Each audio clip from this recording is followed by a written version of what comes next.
కడప నగరానికి చెందిన పాలంపల్లి శివయ్య అనే వ్యక్తి నుండి నాకు ప్రాణహాని ఉందన్న నన్ను చంపే ప్రయత్నంలో పోలీసులతో లాలుచిపడి పలు రకాల తప్పుడు కేసులు పెట్టి పదే పోలీస్ స్టేషన్ల చుట్టూ తిప్పుతూ వేధిస్తున్నారని మౌలభి అనే మహిళ వాపోయింది. కడప ప్రెస్ క్లబ్లో ఆమె మీడియా సమావేశంలో మాట్లాడారు. నేను ఎవరికి ఏం బాకీ లేకపోయినా బాకీ ఉన్నట్లు శివయ్య తప్పుడు కేసులు పెట్టడం, 1 టౌన్ పోలీస్ స్టేషన్ సీఐ పదే స్టేషన్కు పిలవడం, ఏమి చెప్పకుండా రాత్రి 10 గంటల వరకు ఉంచడం, పంపడం చేస్తూ వేధిస్తున్నారని ఎస్పీ తనకు వీరి నుండి ప్రాణరక్షణ కల్పించారని కోరారు. అందరికీ నమస్కారము. सबको सलाम अलैकुम। मेरा शेख मौलानी मेरा नाम। मेरा छोटा एक प्रॉब्लम आँख है। मेरे को నాకు చిన్న ప్రాబ్లం వచ్చింది. శివయ్య అనే అతను పాలంపల్లి యాసాని శివయ్య 2022లో 20 లక్షలు నాకు నోటీస్ ఇచ్చినాడు. ఆ నోటీసు నేను 2 టౌన్లోకి విచారించిన తర్వాత సిఐ సారు కేసు కట్టినారు. కేసు కట్టి ఆల్రెడీ కోర్టులో జరుగుతూ ఉంటే మళ్ళీ 4 లక్షలు కేసినాడు. 4 లక్షలు వేసిన తర్వాత 2025లో కేసు క్లోజ్ అయింది. అది 4 లక్షలది ఫేవరెట్ నాకే వచ్చింది. మళ్ళీ ఇప్పుడు 2 టౌన్కి పోయి శివయ్య అనే వ్యక్తి 11 లక్షలు ఇవ్వాలా, నన్ను బెదిరిస్తారని చెప్పి నా మీద కంప్లైంట్ పెట్టినాడు. కంప్లైంట్ పెట్టింది కూడా నాకు తెలీదు. నేను విజయవాడకు పోతాను. 12వ తేదీ శుక్రవారం రోజు సునీల్ అనే వ్యక్తి 2 టౌన్లో ఆ వ్యక్తి ఫోన్ చేసి, అమ్మ మీరు స్టేషన్కి రావాలా అన్నారు. ఎందుకు రావాలా ఏమని అడిగితే నాకు తెలియదు అన్నాడు. ఏమన్నా చెప్పండి అంటే తెలియదమ్మా అన్నాడు. నేను ఆల్రెడీ మళ్ళీ సిఐ సార్కి ఫోన్ చేశాను. ఏం సార్ ఎందుకు రమ్మన్నారు ఏమంటే ఎక్కడున్నావు మాట నేను విజయవాడకు పోతున్నాను అన్న. సరే అమ్మా విజయవాడ నుంచి ఎప్పుడు వస్తానంటే ఎల్లుండి వస్తానంటే సరే కలిసి అన్నాడు. నేను వచ్చిన తర్వాత పోయి 2 టౌన్ పోయి కలిసి సిఐ సార్ లేరు. 2 సార్లు పోయినా లేరు. పోయి సునీల్ గారికి అడిగినా, ఏం సునీల్ సార్ ఏం జరిగింది ఏమని అడిగితే నాకు తెలియదు అన్నారు. సరేలే సార్ వచ్చినప్పుడు కాల్ చేయండి మళ్ళీ వస్తానని చెప్పానంటే సరే అని చెప్పినారు. నేను వెళ్ళిపోయినా.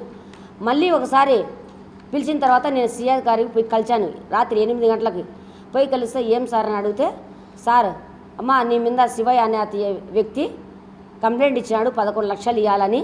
అంటే ఎందుకు ఇవ్వాలంట సార్ నేను అన్న తర్వాత నువ్వు నీ కొడుకులు ఇద్దరు సాయిపేట ఆంజనేయ స్వామి గుడి దగ్గర బండి నిలబెట్టి అటాక్ చేసినారంట అని చెప్పినారు సిఐ గారు. సార్ మీరు విచారించుకున్న తర్వాత నా మీద చర్య తీసుకున్నానని చెప్పేసి వెళ్ళిపోయినాను. నేను పోయిన తర్వాత మళ్ళీ పోతే సిఐ సార్ లేడు.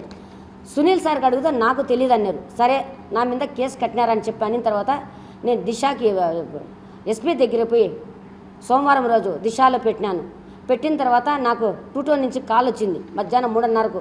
అమ్మ మీరు పెట్టినారు కదా కంప్లైంట్ మీరు రాండి అని చెప్పంటే సాయంత్రం 7 గంటలకు పోతే 7:30 నుంచి 8:30 వరకు కూర్చున్నా. నాకు రెస్పాన్సిబిలిటీ ఇలే. అంతలేక మన సిఐ సార్ వచ్చినారు బయట నుంచే నిలబడి, సునీల్ సార్ మౌలాని వచ్చింది అని చెప్పిన తర్వాత నేను బయటికి వెళ్ళాను. బయటికి వెళితే సిఐ సార్ కూర్చొని ఏం సార్ అని అడిగితే ఎస్ఐ సార్కి చెప్తానమ్మా ఎస్ఐ సార్ చెప్తాడు పోండి అని చెప్పి పంపించాడు. 10:30 వరకు స్టేషన్లో కూర్చున్నా. ఎస్ఐ సార్కి చెప్పిన, సార్ ఈ మాదిరి జరిగింది ఈ మాదిరి అంటే సరే అమ్మా అన్నారు. ఇంతవరకు నాకు రెస్పాన్సిబిలిటీ ఇలే. నాకు శివయ్య అనే వ్యక్తి నన్ను చంపడానికి ప్లాన్ చేస్తున్నాడు. నాకు రక్ష కావాలా. ఇది ఎంత మాత్రమో నాకు మీరు న్యాయం చేయగలుగుతారు, న్యాయం చేయండి. చంద్రబాబు నాయుడు సార్, లోకేష్ సార్, అక్క మాధవక్క, అంజద్ భాష అన్న, ఇది నాకు ప్రాణానికి హామీ ఉంది. నేను ఎటువంటి ఆయప్పకు బాకీ లేను. ఆల్రెడీ కోర్టులో జరుగుతున్నాయి. ఇంకొక అమ్మాయికి కూడా ఇదే మాదిరిగా శివయ్య అనే అతను ఇంకొక అమ్మాయి కూడా చాలా వరకు ఆ అమ్మాయికి కూడా విషయం చేసినాడు. కానీ ఆ అమ్మాయి కూడా నేను వెళ్ళిన తర్వాత స్టేషన్కి వస్తాననింది. విచారించుకున్న తర్వాతనే నా కఠినంగా నాకేం శిక్ష ఇస్తారు నా సిద్ధం. నేను ఒంటరిగా ఉంటాను. నేను బయట తిరిగేదాన్ని. నా భర్త పోయినాడు సంపాదించేదానికి. కానీ అక్సాట్లు మేము బాధలు పడతా అంటే మా మీద నిష్కారంగా మమ్మల్ని చంపడానికి నా మీద కేసులు కట్టి మమ్మల్ని బెదిరిస్తున్నారు. నా బిడ్డ 7:30కు నా బిడ్డ లేడు. నా బిడ్డ వాళ్ళ ఇంట్లో ఉన్నాడు. నేను నా బిడ్డ అటాక్ చేసినామని చెప్పన్నాడు. 7:30కు కొట్టిటి సర్కిల్ ఐస్ క్రీమ్ తినేదానికి పోయినా నేను నా చిన్న కొడుకు ఇద్దరు. సాయంత్రం 7:30కు మా మీద ఊరికేనే నిందలు పెట్టి మమ్మల్ని కేసులు కట్టించి మమ్మల్ని బెదిరిస్తున్నారు. మాకు రక్షణ మీరే కలపకంటే మీరే ఈ విధంగా చేస్తే ఇంకా ఆడవాళ్ళకి ఏం రక్షణ చేస్తారు మీరు? ఒకవేళ నేను పోతా అంటే ఒంటరిగా నన్ను చంపి పడేసి ఎవరు నాకు దిక్కు? నా బిడ్డలకి ఎవరు దిక్కు? నా భర్తకు ఎవరు? నా భర్త అన్ని దేశాలలో ఉన్నాడు. ఎంతవరకు ఇది నాకు మీరు ఎంతవరకు మీరు న్యాయం చేయగలుగుతారు చేయాలి. నాకు శివ అనే వ్యక్తి మీద రికార్డ్ పరంగా ఉండే నా దగ్గర రికార్డు వినిపిస్తాను, వినండి. అక్క మాధవక్క నీ పేరు చెప్పి ఈ మాదిరి చేశారక్క, దయచేసి ఇది విచారించండి అక్క, మీరు నాకు న్యాయం చేయండి అక్క మీరు. దయచేసి నాకు 2 బిడ్డలు ఉన్నారు, నాకు న్యాయం చేయండి. నేను ఇంతకుంటే నేను ఇంకేం కోరుకోలేనక్క. ప్రాణాలు పోయిన తర్వాత రక్షణ ఏం పెడతారక్క? అన్నా లోకేష్ అన్న, చంద్రబాబు నాయుడు అన్న, దయచేసి చెప్తున్నానన్నా, మాటటోళ్ళకు రక్షణ కల్పించండి అన్న మాకు. నేను ఒక మహిళగా చెప్తున్నాను, ఎవరికైనా ఏమన్నా జరిగినా కూడా నేను కష్టానికి మంచికి నేను ఆదుకుంటానన్నా. నా చేతన సహాయం నేను నా మాదిరిగా ఇంకొకరు బాధలు పడకూడదని నేను చాలా మందికి కూడా హెల్ప్ చేశాను. కనుక్కోండి నా గురించి. కానీ మేము నీతి నిజాతిగా ఉండేటోళ్ళను మమ్మల్ని అన్నా ఇట్లా చేసేది అన్నా, ఇంతకంటే నేను ఏమి కోరుకోలేను. దయ ఉంచి నన్ను రక్షణ కలపండి, దయ ఉంచి అతని ఏమి శిక్ష ఇస్తారు చేయండి. నాకు రికార్డ్ పరంగా ఉంది, మీరు వినండి అన్నా. మీరు వినిన తర్వాత మీరు ఏం చేస్తారు దానికి సిద్ధమన్నా.